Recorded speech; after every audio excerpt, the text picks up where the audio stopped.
So imagine trying to read a book while you're riding a vibrating roller coaster in a pitch-black tunnel. Oh, wow. Sounds impossible. Right.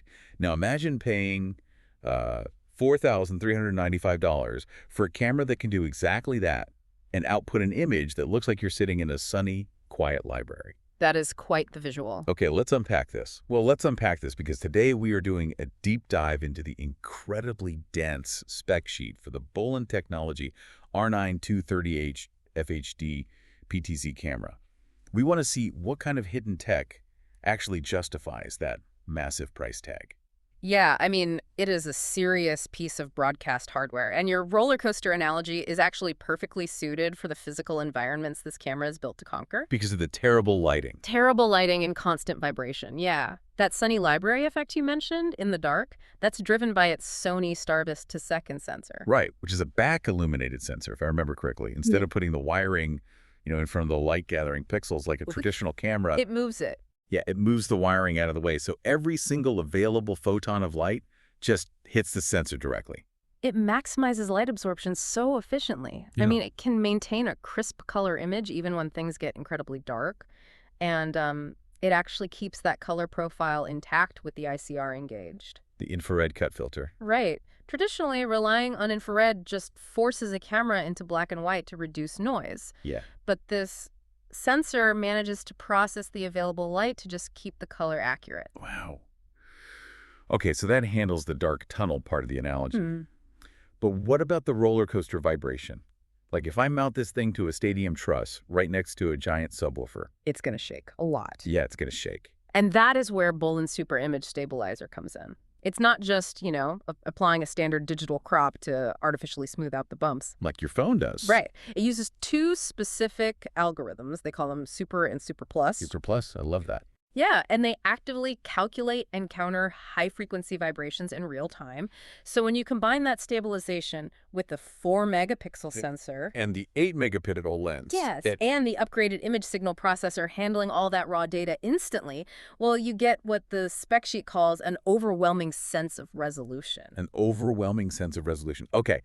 I mean, I have to push back here, though. Sure. $4,000 is still just absurd when I can buy a decent 4K PTZ camera online for like $800. Yeah, you definitely can. And both have stabilizers, right? Both have good sensors.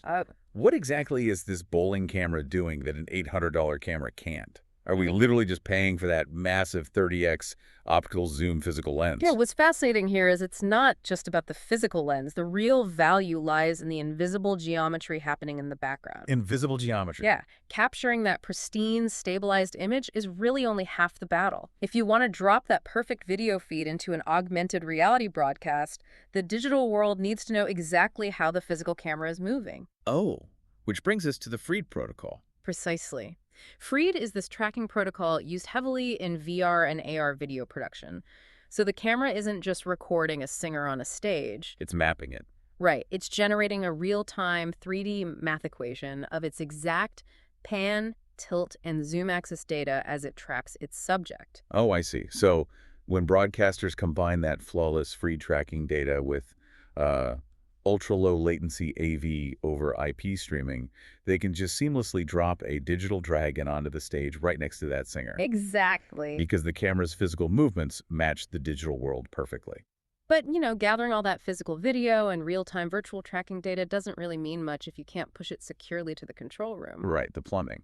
That brings us to the sheer amount of technical plumbing on the back of this 8.36-pound device. It's a heavy camera. Right. And the output array is just massive. I mean, you've got your standard HDMI and dual 3G SDI, but the one that really stands out to me is the optical SDI. Oh, definitely. Instead of using standard copper cables that, lose signal strength after 100 feet or so, this camera shoots data over fiber optics. Which is huge because it means your control room can be miles away from the stage without dropping a single frame or a packet of tracking data. Miles away? That's wild. Yeah, and it's not just a video and data hub, it's an audio hub too. It actually features balanced XLR audio inputs with 48-volt phantom power. Wait, really? So you can plug professional studio-grade microphones directly into the camera itself? Directly into the camera. So it basically functions as a dedicated command center. It Yeah. really makes you appreciate the invisible infrastructure making modern media happen. It is a massive leap in what a single automated piece of hardware can accomplish. Seriously,